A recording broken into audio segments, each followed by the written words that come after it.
Muito bem, meus irmãos e amigos, estamos aqui mais uma vez para cultuar ao nosso Deus, o nosso Criador, o Senhor que fez os céus e a terra. Nós estamos, como de costume, aqui na igreja, transmitindo este culto aos irmãos da Igreja Presbiteriana Central de Palmas. Sabemos que estamos passando por um período complicado, complexo, e pensando nisto, eu resolvi dar início a uma série de mensagens no livro de Abacuque, que fala sobre a crise, sobre o problema da humanidade, sobre um problema específico que assolava o povo de Deus e um questionamento do profeta. Creio que esse sermão há de abençoar a vida dos irmãos e nós vamos, portanto, estudar esse livro em vários momentos. São apenas 3 capítulos, mas nós vamos ter algumas prédicas, alguns sermões ao longo dos capítulos. Hoje nós vamos abordar todo o capítulo de número 1, na semana que vem o capítulo de número 2, e assim nós vamos avançando nos estudos da palavra do Senhor. Portanto, abra sua Bíblia no texto de Abacuque, capítulo 1. Diz assim o texto da palavra do Senhor: sentença revelada ao profeta Abacuque. Até quando, Senhor, clamarei eu, e tu não me escutarás? Gritar-te-ei violência, e não salvarás. Porque me mostras a iniquidade, e me fazes ver a opressão? Pois a destruição e a violência estão diante de mim, há contendas, e o litígio se suscita. Por esta causa, a lei se afrouxa, e a justiça nunca se manifesta. Porque o perverso cerca o justo, a justiça é torcida. Vede entre as nações, olhai, maravilhai-vos e desvanecei, porque realizo em vossos dias obra tal que vós não crereis quando vos for contada. Pois eis que suscito os caldeus, nação amarga e impetuosa, que marcham pela largura da terra, para apoderar-se de moradas que não são suas. Eles são pavarosos e terríveis, e criam eles mesmos o seu direito e a sua dignidade. Os seus cavalos são mais ligeiros do que os leopardos, mais ferozes do que os lobos ao anoitecer. São os seus cavaleiros que se espalham por toda parte. Sim, os seus cavaleiros chegam de longe, voam como águia que se precipita a devorar. Eles todos vêm para fazer violência. O seu rosto suspira por seguir avante. Eles reúnem os cativos como areia. Eles escarnecem dos reis. Os príncipes são objeto do seu riso. Riem-se de todas as fortalezas, porque amontoando terra as tomam. Então passam como passa o vento e seguem. Fazem-se culpados estes cujo poder é o seu Deus. Não és tu, desde a eternidade, ó Senhor, meu Deus, ó meu santo? Não morreremos. Ó Senhor, para executar juízo puseste aquele povo. Tu, ó rocha, o fundaste para servir de disciplina. Tu és tão puro de olhos que não podes ver o mal e a opressão não podes contemplar? Porque, pois, toleras os que procedem perfidamente, te calas quando o perverso devora aquele que é mais justo do que ele? Porque fazes os homens como os peixes do mar, como os répteis que não tem quem os governe? A todos levanta o inimigo com o anzol, pesca-os de arrastão, e os ajunta na sua rede varredora. Por isso ele se alegra e se regozija. Por isso oferece sacrifício à sua rede e queima incenso à sua varredura. Porque por elas enriqueceu a sua porção e tem gordura a sua comida. Acaso continuará por isso esvaziando a sua rede, matando sem piedade os povos? Esse é o texto que nós acabamos de ler e gostaria de ter uma palavra de oração. Oremos. Magnífico Deus, sapientíssimo Senhor, Deus de toda a terra, que governa céus, mares, o Senhor que tem o domínio de tudo e de todos. Estamos diante do Senhor em oração e pedimos que o Senhor domine o nosso coração, as nossas mentes, para que possamos, ó Deus, nos render ante a sabedoria e a soberania do Senhor. Ensina-nos pela Tua palavra e aquieta o nosso coração na Tua presença. Esta é a minha oração, ó Deus, e eu a faço em nome de Jesus. Amém. Nós estamos acostumados a ficar em casa. Faz um bom tempo que você não vem na igreja. Para colocarmos em termos de números, mais de 2 meses. 2 meses e alguns dias. Quando pensamos sobre a vida e o que nos reserva, nós podemos pensar que ainda temos um vale para passar. Você já deve estar até acostumado a ficar em casa. O nosso desejo e a nossa oração é que você, quando tudo isso passar, possa vir à casa do Senhor, à igreja, ao lugar aonde nos reunimos para cultuar a Deus. Talvez até quando eu falei para abrir no livro de Abacuque, você está tão acostumado às redes sociais que você pensou que era para abrir no Facebook, porque você já está tão acostumado a ficar nas redes sociais, em casa, acompanhar digitalmente os sermões, e você pode estar passando por alguns problemas devido ao afastamento e isolamento social. Quando eu olho para esse texto, eu consigo contemplar o mesmo de acordo com o ano de 2020. Talvez muitos possam ter pensado o seguinte: o ano de 2020 vai ser um ótimo ano. Aí quando veio o coronavírus e outras situações mais, nós já percebemos que é um ano de crise. A taxa cambial foi nas alturas, o dólar foi em uma alta que você não imaginava. Nós estamos enfrentando uma crise política. Temos algumas pessoas até falando sobre o impeachment do presidente. Encontramos a corrupção envolvida aí no cenário político, não necessariamente na presidência, mas quando nós pensamos sobre o coronavírus e a relação com os estados e com as prefeituras, a questão da licitação, dos hospitais de campanha, nós encontramos tantas situações que nós ouvimos e nos perguntamos: até quando, Senhor? Esta é a expressão que inclusive aparece no texto. Quando pensamos no STF e até mesmo aqueles prisioneiros de segunda instância que foram libertados, nós olhamos e percebemos que se enquadra perfeitamente no texto que nós acabamos de ler, quando a expressão aparece que a lei se afrouxa e a justiça não se manifesta. Então é a ideia de que aqueles que são poderosos, eles acabam oprimindo os que não têm condições de se defender.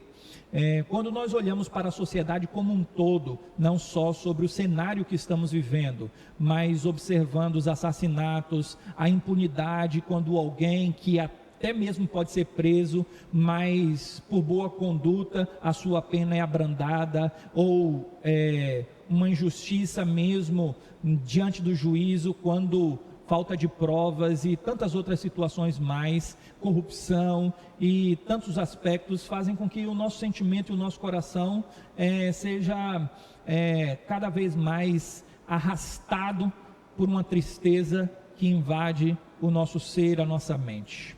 E quando pensamos nesse aspecto, nós podemos dizer que, ainda que existam particularidades no Brasil, mas esses problemas não são próprios da nação brasileira.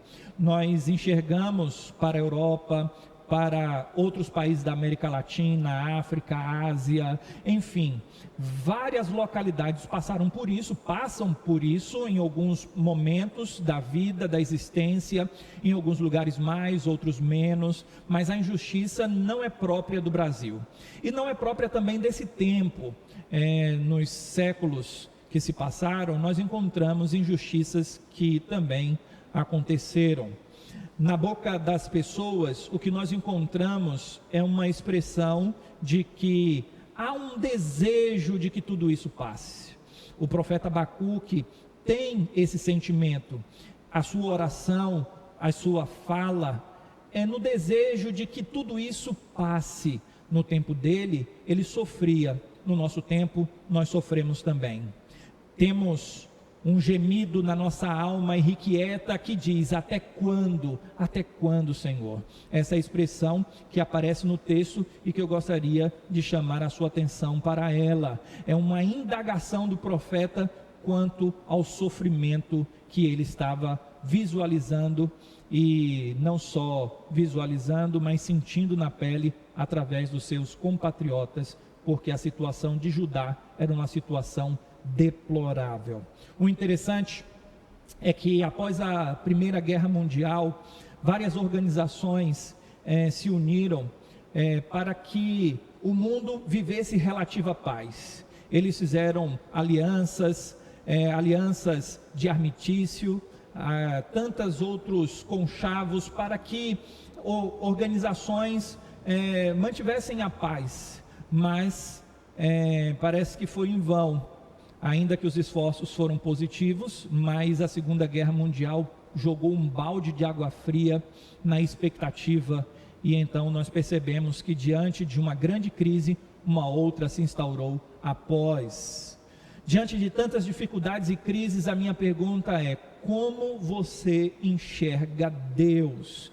Como você olha para Deus diante de todas essas adversidades? Quando nós olhamos para o nosso texto, nós olhamos um profeta chamado Abacuque que procura por respostas. Quando olhamos para a teologia é um termo que quer dizer o estudo de Deus. É a ideia de que como nós falamos acerca de Deus, e nós falamos acerca de Deus a partir da palavra de Deus. Nós enxergamos Deus não a partir da nossa própria conjectura, mas nós olhamos para o Senhor e enxergamos o Senhor Deus de acordo com a palavra, quem Ele é de acordo com as Escrituras. Essa semana que passou, nós percebemos que um teólogo, um pastor, alguém que é relacionado ao coaching, a uma teologia do coaching, quando estava fazendo uma live, foi perguntado para ele se ele acreditava que Deus governava todas as coisas, se Deus era soberano. Você talvez tenha visto isso nas redes sociais. O nome deste rapaz é o Vitor Azevedo, e ele disse exatamente o seguinte: não, Deus não é soberano e não governa todas as coisas. E depois ele explicou a razão de pensar assim. Ele disse: se Deus estivesse no controle de tudo, nós não teríamos história de crianças com fome, a história de mulheres abusadas, a história de pessoas na miséria, a história do coronavírus e governos oprimindo outras pessoas. Esta é a visão que ele tem a respeito de Deus. Qual a visão que você tem em relação ao Covid e todas as mazelas que nós encontramos na sociedade? A pergunta que podemos fazer é: por que há tanta morte? Por que há corrupção, epidemias e tantas outras situações mais? O livro de Abacuque, ele é formidável para entendermos a perspectiva de Deus. No texto nós encontramos expressões que mostram a subversão, assassinatos, sofrimento, extorsão, a expressão violência, guerra de um povo contra outro povo, idolatria, roubo, opressão, iniquidades, contendas soberbas. Todas essas palavras negativas são extraídas deste livro.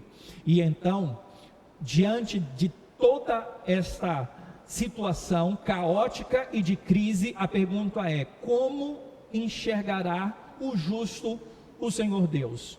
Enxergará debaixo de uma perspectiva correta ou enxergará de acordo com os óculos da sociedade, da cultura e das dificuldades que estão ao seu redor? É certo que a centralidade do livro de Abacuque se encontra no capítulo 2, quando há a expressão que Paulo inclusive faz uso da mesma, séculos depois: o justo viverá por fé. É dentro dessa realidade que nós contemplamos todo o aspecto de dificuldade. A dificuldade, ela é vencida, e a barreira da incredulidade, é vencida de acordo com a fé, porque o justo não olha para as circunstâncias, mas ele olha através dos olhos da fé e enxerga o Deus que é gracioso, o Deus que é misericordioso e o Deus que governa todas as coisas. 3 afirmações nos nortearão nesses estudos que teremos ao longo do livro de Abacuque. A primeira é que o homem está à procura de respostas, assim se encontra o profeta. A segunda, que nós precisamos conversar, orar, falar com Deus em tempos de confusão e em tempos de crise, assim também age o profeta. E por fim, a base para o entendimento da ação do Senhor Deus é a sua soberania, porque não há como ler esse texto sem encontrar o controle de Deus nas situações sobre as terras, os reinos, nações. E é por isso que nós vamos meditar hoje à noite sobre o seguinte tema: como enxergamos Deus em tempos de crise. E o profeta, ele faz uma teologia própria, do versículo 1 ao versículo de número 4, é a teologia da inoperância de Deus. Ele está dizendo que Deus não age, ele é inoperante. A primeira expressão que aparece no texto, nos termos iniciais, olhe para a sua Bíblia, é sentença revelada ao profeta Abacuque. Então a primeira expressão é sentença, mostrando uma questão de juízo, mostrando uma questão de punição, e isso não pode escapar os nossos olhos. Então, o que nós já poderíamos falar de antemão, a partir da primeira palavra que aparece no livro de Abacuque, é que em termos judiciais, há punição do erro. Esse é um ponto que nós precisamos levar em conta e vamos falar mais à frente. Logo depois, essa sentença, ela é revelada ao profeta Abacuque, esse juízo de Deus é revelado ao profeta Abacuque. Algo curioso é que o nome Abacuque, etimologicamente falando, significa abraço, e nós estamos impedidos de abraçar nesse tempo, estamos afastados, e então é bem oportuno o texto de Abacuque para falarmos sobre a crise de afastamento que também nos assola. Logo depois, quando nós encontramos essa questão de sentença, de denúncia, de juízo que nos é mostrada aqui, as sentenças que o próprio Deus estabelece na oração do profeta Abacuque, na resposta de Deus, nós encontramos as palavras do profeta sendo dirigidas ao Senhor. Quando nós olhamos para Naum, capítulo 1, versículo 1, lá também é um outro texto profético, onde o profeta começa com a expressão sentença, mas lá é a sentença contra a cidade de Nínive. Aqui é uma sentença que é revelada ao profeta, e logo em seguida o profeta mostra, através das palavras dele, a oração dele ao Senhor.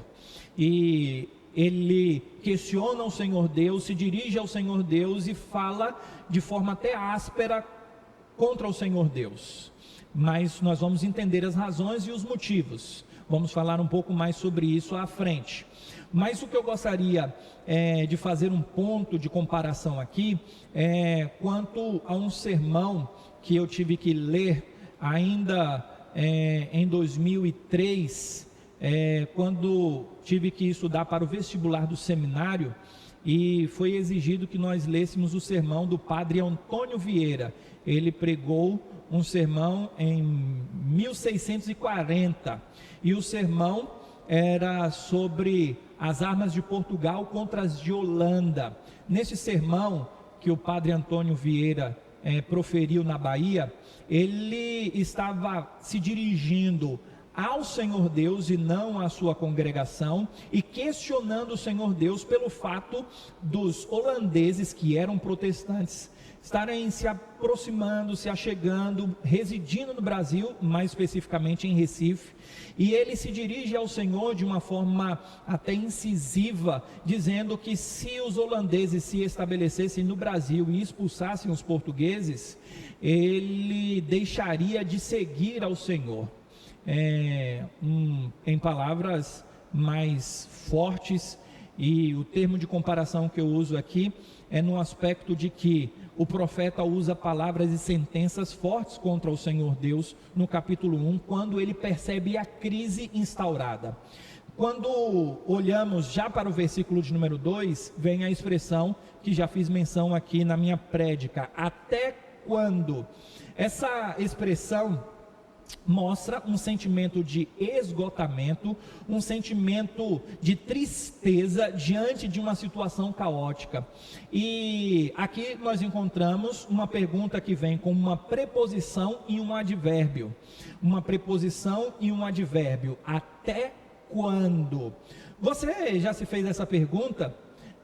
Talvez em algum momento da sua vida você já questionou o Senhor com essa expressão. Essa expressão denota cansaço diante da luta, uma expectativa de mudança que não é respondida quando olhamos para o futuro e achamos que não seremos atendidos na mudança do cenário e do parâmetro que se apresenta diante de nós.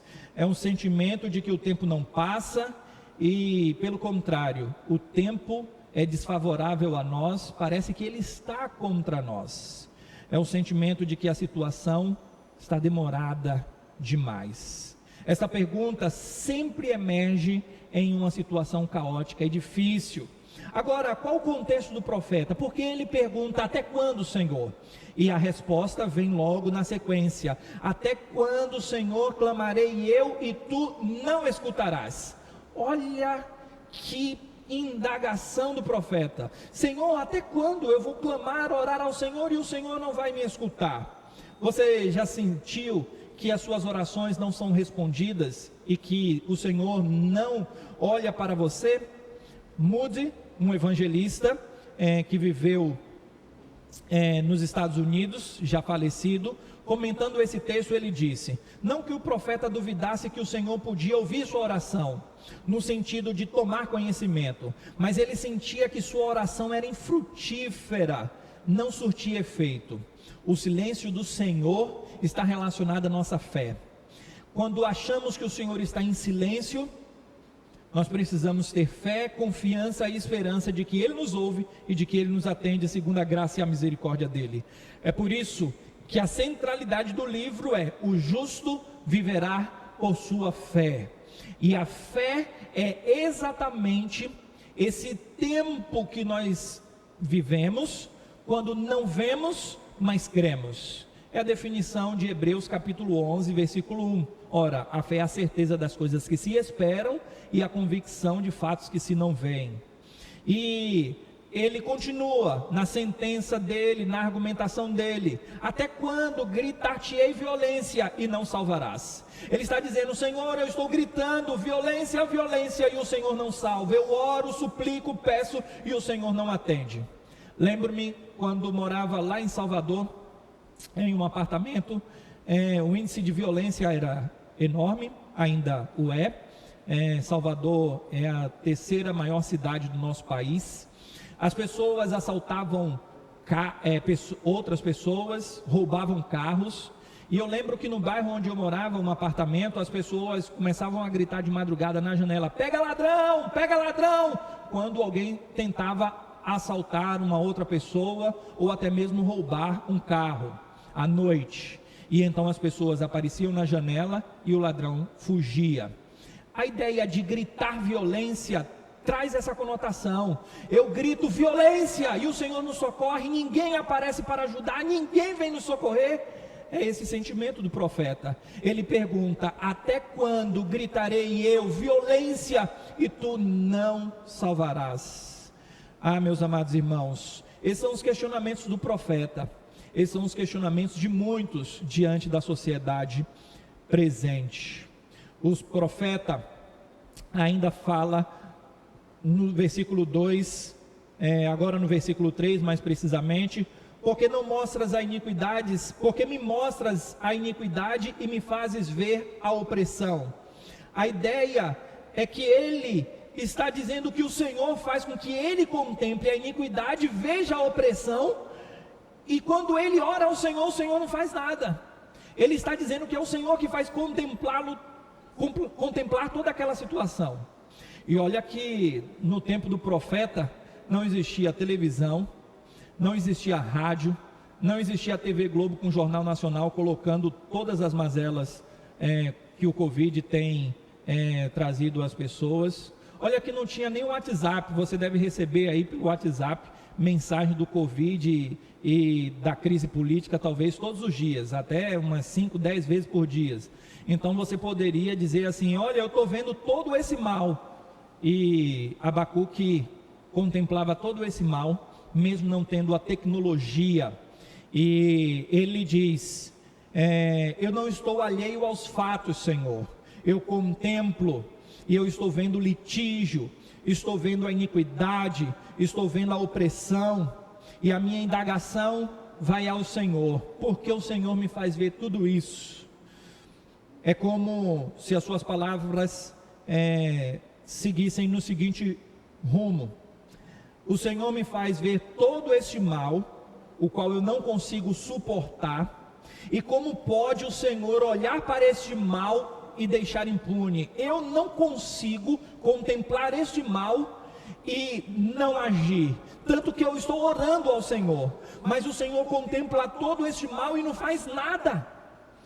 Na sua teologia, Abacuque está dizendo que o Senhor é inoperante, que o Senhor não está fazendo nada, que Ele não está agindo para acabar com aquilo, e é por isso que ele diz que a lei se afrouxa e a justiça nunca se manifesta.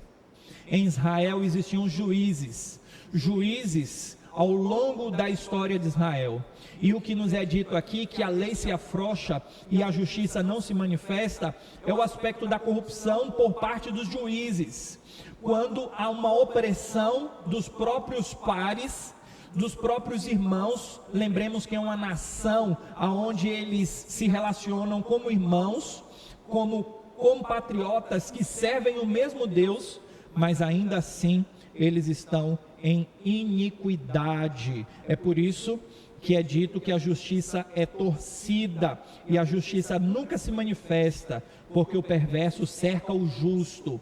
É a ideia de uma distorção quanto à lei. É a questão de que os juízes faziam vistas grossas e eram corruptos. Parece uma sentença contra o nosso país, né? Parece uma oração diante das mazelas que estamos enfrentando. Mas a denúncia de Abacuque quanto à teologia da inoperância de Deus revela que as coisas ruins não acontecem somente com um grupo específico de pessoas. As questões que assolam a sociedade ao longo dos anos revelam que o mal habita no nosso meio e que nós só temos o Senhor para expurgar este mal. Lembremos dessa teologia da inoperância de Deus ao longo das teologias formadas. Lá no século XVIII, século XVII, século XVIII, já alguns desdobramentos desse pensamento existiam, ao ponto de cunharem uma expressão deísmo inglês. A ideia é que Deus deu corda no mundo, e todas as coisas que acontecem, Deus deu corda quando Ele criou o mundo, e todas as coisas que acontecem depois da criação de Deus, são causas de sucessivas ações humanas e que Deus não intervém nessas realidades. A ideia é como um relojoeiro que deu corda no relógio e depois as consequências são naturais por causa do que ele fez. Então Deus não intervém no mundo. Um desdobramento desse equívoco, dessa teologia, é uma teologia que ficou conhecida mais recentemente como a do teísmo aberto, aberto no sentido de não ter conhecimento. Deus não tem conhecimento, o futuro é aberto para o Senhor Deus e Ele não sabe o que vai acontecer. Então, tsunamis, o 11 de setembro e tantas outras situações mais, Deus não pôde fazer nada porque Ele não sabia o que iria acontecer. Essa é a teologia que nós encontramos no quesito de inoperância do Senhor Deus, todas elas equivocadas. O Senhor Deus vai mostrar que Ele não é inoperante e que esta verdade não se coaduna com a palavra do Senhor Deus. Assim como aqueles que dizem que Deus não intervém no mundo, não é soberano, estão equivocados. O Senhor Deus mesmo dá a resposta para estes. E a resposta vem do versículo 5 ao versículo de número 11. E aqui nós encontramos a teologia retributiva de Deus. Deus, ele retribui, e tudo que nós encontramos é a retribuição do mal. Com isso eu vou explicar o que Deus quer dizer nesses versículos e o que nós entendemos como as mazelas que assolam o mundo. O primeiro ponto específico em relação a isso é que toda a origem dos problemas e do mal está no fato de Adão ter desobedecido ao Senhor Deus. Quando Adão desobedeceu ao Senhor Deus, o pecado adentrou no mundo e, consequentemente, para a esfera criada pelo Senhor Deus, os males são inevitáveis. É dito que a morte passou para o mundo, então tudo de ruim, a corrupção para o gênero humano, e não só para o gênero humano, mas para a terra, para todas as esferas criadas, inclusive o ecossistema, os animais, tudo foi afetado pela queda, e isso é uma retribuição pelo mal do próprio homem. Além do mais, essa questão retributiva do pecado que nos assola tem o seu ponto de partida no pecado de Adão, no pecado original, mas também nos pecados atuais. E é isso que Deus vai falar aqui para a sentença que ele está levantando contra Judá. A ideia é que o Senhor Deus levantaria os caldeus para trazer punição para os judeus. E tudo isso por quê? Por causa do pecado deles. Então, nós não podemos olhar para as situações caóticas do mundo e acharmos que não é uma retribuição para aquilo que o próprio homem tem plantado. Aquilo que o homem planta, ele colhe. Nós encontramos uma sociedade ateia, pessoas se afastando de Deus, pessoas que não querem saber do Senhor Deus, e assim estão vivendo e esperam o quê? É certo que coisas ruins virão aos seres humanos. Não há um justo, não há um sequer, não há qualquer pessoa que diga, eu sou inocente. Todos nós merecemos a punição do nosso erro, todos nós somos injustos, todos nós pecamos, todos nós merecemos o inferno. O Senhor Deus é quem, com graça e misericórdia, nos salva e nos liberta. Deus não deve nada a nós, nós somos devedores a Deus em tudo, porque somos pecadores e andamos longe do Senhor Deus. O Deus justo, que disse que o homem não deveria comer do fruto que lhe era proibido, disse que ele morreria, e Deus não é mentiroso. Consequência do pecado de Adão, consequência do pecado original, o homem ouviu a serpente e não ouviu Deus. Deus disse, certamente morrerás. Deus disse isso, e a serpente disse, é certo que não morrerás. Todos os homens, portanto, sem exceção, estão debaixo de condenação e merecem esta condenação. É a retribuição pelos pecados. Olhe para a santidade de Deus, veja os seus pecados e você perceberá que não há um justo, não há um sequer. E quando nós olhamos para toda esta situação, nós precisamos olhar para o Deus justo que puniu o pecado na pessoa de Cristo, que era justo e que recebeu a retribuição dos nossos pecados para que fôssemos salvos. E essa salvação, como diz o texto de Abacuque, capítulo 2, versículo 4, o justo viverá por sua fé, por sua fidelidade, por sua confiança em Deus, e não com base nas circunstâncias. Depois dessa explicação teológica sobre a teologia retributiva de Deus, quanto à questão do pecado, nós vamos ver a resposta do profeta a Abacuque. O Senhor Deus diz o seguinte, logo agora no versículo de número 5, vede entre as nações, olhai, maravilhai-vos e desvanecei, porque realiza em vossos dias obra tal que vós não crereis quando vos for contada. Ele diz, eu realizo uma obra tal entre vós, ou seja, os caldeus que estão se levantando para atacar Judá, é dito no texto que é o Senhor Deus que realiza essa obra. Então perceba a punição retributiva de Deus por causa do pecado de Judá. Então, quando nós olhamos para toda a situação do mundo, nós não podemos excluir Deus, dizendo que Deus não tem nada a ver com essas situações, não governa e não trabalha com essas situações. É lógico que Deus não é responsável pelo pecado, mas também não quer dizer, biblicamente falando, que Deus não governa todas as coisas. O coronavírus não foi um acidente para o Senhor Deus. O que o nosso país está passando não é um acidente. Pelo contrário, Deus trabalha em meio a toda essa situação. E o que vai acontecer é algo tão estarrecedor, que mesmo que for contado, conforme o texto nos fala, as pessoas não haveriam de crer. Você já deve ter ouvido alguém relatar algo e você ficou assim boquiaberto, estupefato, petrificado com o que foi dito. Não acredito. É verdade isso? É exatamente isso que o Senhor Deus está respondendo à queixa do profeta Abacuque. Eu vou contar algo que vocês não vão acreditar, que vocês não vão crer. E ele diz logo em seguida, no versículo de número 6, eis que suscito os caldeus, eis que eu levanto os caldeus, nação amarga e impetuosa. Naquela época, os neobabilônicos, os babilônicos, eles estavam na crista da onda. Era a nação que era uma potência e que passava arrastando as outras nações e destruindo as nações. E é assim que Deus diz que haveria de agir no meio dos judeus. E então eles haveriam de se deparar com uma situação que já foi narrada e lida por mim aqui, os cavalos que viriam de forma célere, e tantos outros ataques iriam arrastá-los como peixes, destruí-los. Eles eram selvagens e iriam acabar com o povo de Judá.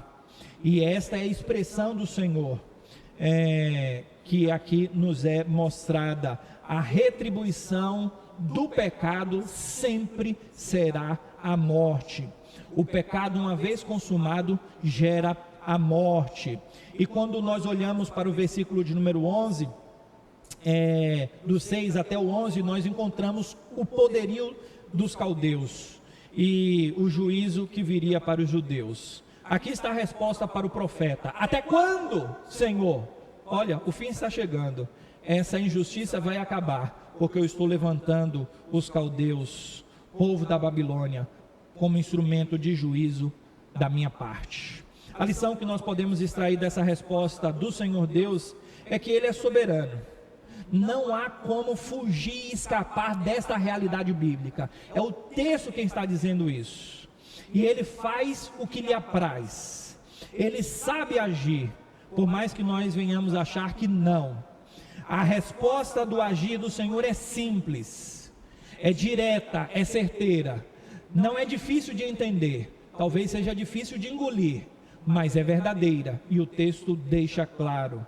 Por mais que achemos que o Senhor não está agindo da melhor forma, Ele sempre está agindo da melhor forma. O pecado era de Judá, Deus não trouxe a punição imediatamente, foi misericordioso para com o povo de Judá, estava sendo misericordioso para com os caldeus, porque Ele também traria juízo sobre os caldeus. Deus vai falar isso no capítulo 2, mas tudo isso é o agir sábio do Senhor, dando oportunidade para que os povos e as pessoas se arrependam.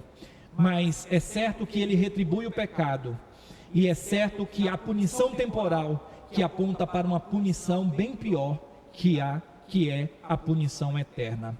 Abacuque ainda não havia entendido esta verdade, por isso é que ele volta para uma teologia que é uma teologia ainda errônea. No final do capítulo 3, ele tem uma teologia correta, mas ainda aqui no capítulo 1, ele sai da teologia da inoperância de Deus, mesmo depois de Deus ter falado da teologia retributiva, e ele então vai para a teologia da incapacidade de Deus, e isso nós encontramos do versículo 12 ao versículo 17. E esse é o nosso terceiro e último ponto. O que ele está falando aqui e o que significa essa teologia da incapacidade de Deus? Resumindo, o profeta diz o seguinte: o Senhor não está agindo. Deus diz: olha, eu vou levantar os caldeus. E agora o profeta vai dizer o seguinte: o Senhor vai levantar um povo que é pior do que a gente para poder castigar a gente. O Senhor não sabe como faz, não. O Senhor não sabe agir. Então é a teologia da incapacidade de Deus agir corretamente. É assim que pensa o profeta Abacuque. E olha a resposta do Senhor Deus associada a todo esse aspecto. Abacuque reconhece que Deus é majestoso, glorioso e soberano. Ele fala isso no versículo 12. Mas ele vai questionar o Senhor Deus quanto à forma de agir. E ele diz: não és tu, ó Deus, desde a eternidade? Ó meu Deus, ó meu santo. Com essa expressão ele fala sobre a imutabilidade de Deus, e ele está correto quanto a isso, desde a eternidade, no sentido de desde os tempos antigos, quando o Senhor se levantava e agia. Então o Senhor é o Deus que é presente, que age, existente. Ele fala sobre o relacionamento que ele tem com Deus, o aspecto pactual. Ó meu Deus, ele chama de Deus como Deus dele. Ele fala acertadamente que Deus é santo, sobre o aspecto de não tolerar o pecado, sobre o aspecto de não olhar para o homem que peca e passar a mão na cabeça deste. Ele é o Deus santo. O profeta entende tudo isso. Ele entende que o Senhor é o Deus que está com ele, por isso que ele diz: não morreremos. Ele usa essa expressão. Então ele entende todas essas questões, e depois disso ele passa a questionar, e ele diz: ó Senhor, o Senhor levanta esse povo para executar juízo. O Senhor coloca este povo, tu, ó rocha. E aí ele usa a expressão rocha como segurança, como proteção do profeta e do povo de Deus. E ele entende que Deus está trazendo disciplina. Ele diz: para servir de disciplina. Então ele entende tudo isso. Até aqui a teologia de Abacuque está 100%. Mas ele vai questionar o Senhor quando ele diz: o Senhor é tão puro de olhos que não pode ver o mal. O Senhor não está vendo que esse é um mal maior? O Senhor não está vendo que vai piorar a situação? O Senhor não está enxergando que as coisas estão ficando piores do que outrora? Se o Senhor não estava agindo, o Senhor agora está agindo de forma equivocada. É tudo isso que o profeta está falando. O profeta está dizendo que enquanto o Senhor era inerte quanto à situação de Judá, agora que o Senhor diz que vai agir de uma forma equivocada. Hernandes Dias Lopes, comentando esse texto, ele disse: Abacuque estava perplexo com o que via na terra. Agora ele está perturbado com o que ouve do céu. O profeta estava inquieto com o silêncio de Deus, mas ficou mais desesperado quando Deus começou a falar. Ele usa uma ironia para dizer que Deus é tão puro, tão santo de olhos, que não consegue ver o mal. É certo que Deus é puro, é certo que Deus é santo no enxergar, mas ele estava sim vendo o mal. A ironia de Abacuque é: o Senhor não está conseguindo ver corretamente. Será que você nunca pensou isso? Que se você estivesse no lugar de Deus, você saberia como agir? Será que você nunca pensou assim: olha, na minha vida, se eu pudesse fazer isso e isso, ou no mundo, se eu pudesse agir dessa e daquela outra forma, eu faria algo diferente do que tem acontecido? Os seres humanos até criaram um filme para retratar isso. O filme é o Todo-Poderoso, quando um homem fica no lugar de Deus e tem que agir como o Senhor Deus. Você talvez já tenha sentido ou pensado desta forma: se eu estivesse no lugar de Deus, eu agiria de uma forma totalmente diferente. Esse pensamento é pérfido e ímpio. Podemos achar que as coisas não estão boas, não há problema quanto a isso, mas achar que se nós estivéssemos no lugar de Deus, nós agiríamos melhor, esse é um questionamento, um pensamento que é infame. Nós precisamos olhar para Deus como aquele que tem um controle de toda a situação. Nós não devemos pensar que faríamos deste mundo melhor caso estivéssemos no lugar do Senhor Deus. Não queira se colocar no lugar de Deus, porque Deus governa bem os céus e a terra. Você precisa entender que Deus age com o pior que Ele tem. Ele pega o ser humano que é terrível, pecaminoso, pérfido, e Deus trabalha com esse ser humano que é terrível. Dentro da misericórdia dele, Ele vai dando tempo para essas pessoas. Ele vai sendo misericordioso e longânimo, até mesmo para que no dia do juízo, eles não tenham desculpas, e vão se avolumar contra eles os pecados deles, porque mais pecaram diante de mais oportunidade. Então, nós precisamos entender que Deus pega o pior material que existe no mundo, que somos nós, e Ele ainda faz a beleza que Ele faz no mundo. Então, tudo que acontece de ruim está relacionado ao pecado do ser humano, mas em meio ao pecado, Deus governa todas as coisas, Ele não está isento destas situações. A diferença entre o injusto é que o soberbo, o injusto vive de acordo com seu orgulho, mas o justo vive por sua fé. Abacuque, no versículo 13, pergunta por que Deus tolera os que procedem perfidamente. Por que o Senhor tolera essas pessoas, os caldeus? Por que o Senhor age assim? Abacuque acertou em certo ponto. Deus tolera.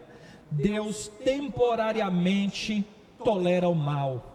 E tudo isso Ele faz porque é misericordioso. Mas há um tempo em que a sua tolerância há de acabar.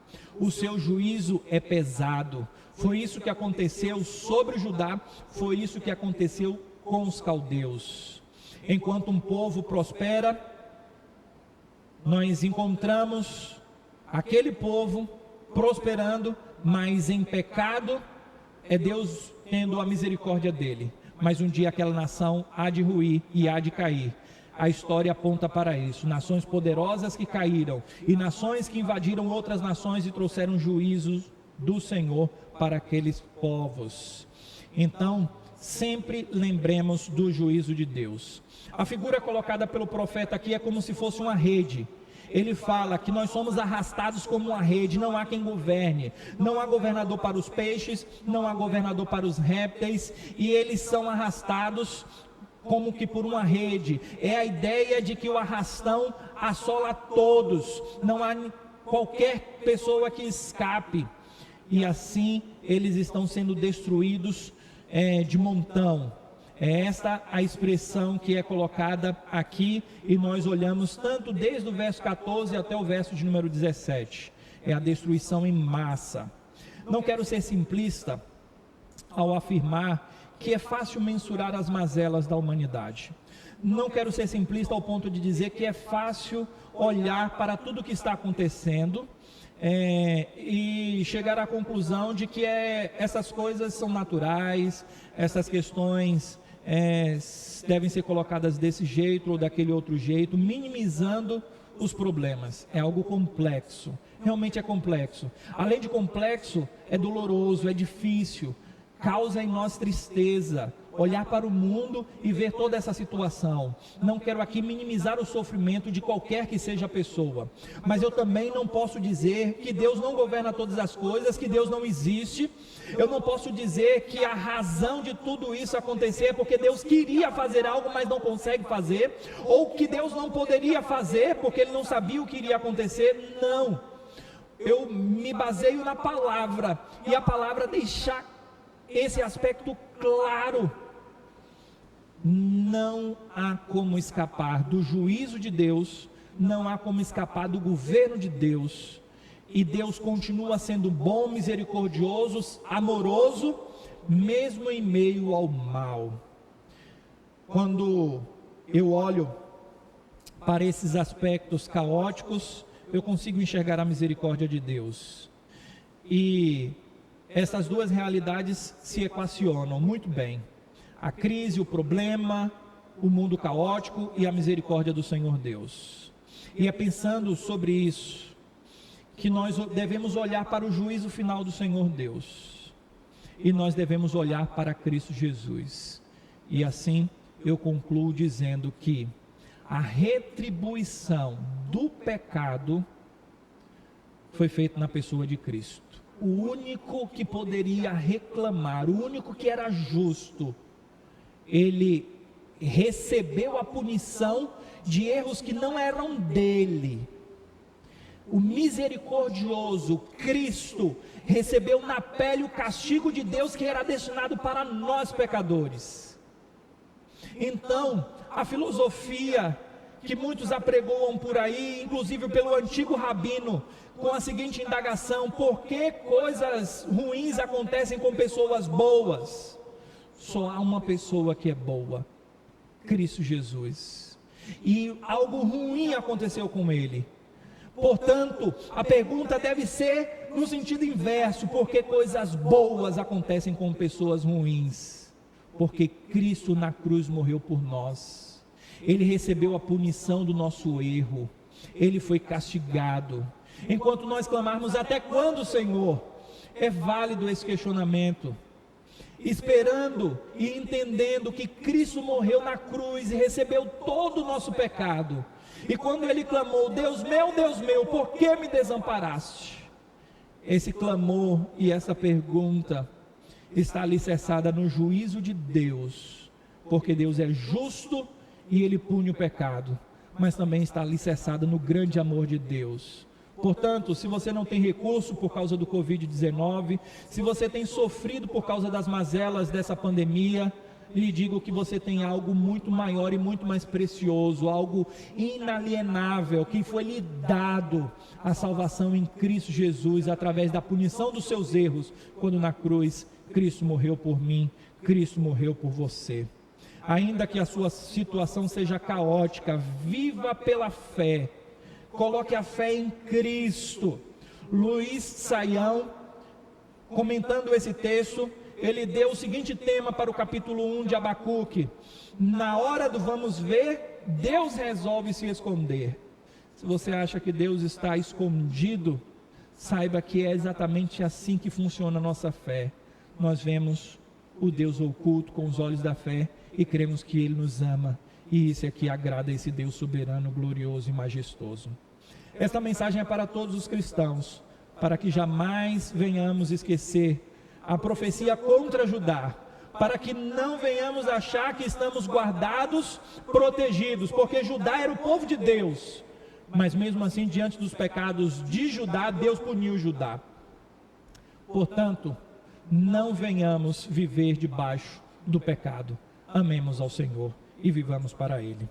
Vamos orar e vamos colocar a nossa vida diante do Senhor Deus. Senhor Deus, o Senhor tem uma finalidade medicinal para fortalecer a nossa fé em meio ao caos. Que o Senhor ajude-nos a viver debaixo da fé, na certeza de que o Senhor governa céus e terra. E que possamos confiar no Senhor, crer no Senhor, não só hoje, mas sempre. Firma o nosso coração na esperança da vinda do Senhor, porque a nossa esperança não está em homens, nem nas dificuldades, e nem mesmo nas coisas boas que nos acontecem, mas a nossa esperança está em Ti, ó Deus. Agora, meus amados irmãos, recebam a bênção, e que a graça do nosso Senhor e Salvador Jesus, que o amor de Deus, o nosso Pai, que a consolação e a companhia do Espírito Santo estejam com todos vocês, desde agora como para sempre. Maranata, ora vem, Senhor Jesus. Amém. Deus abençoe a todos.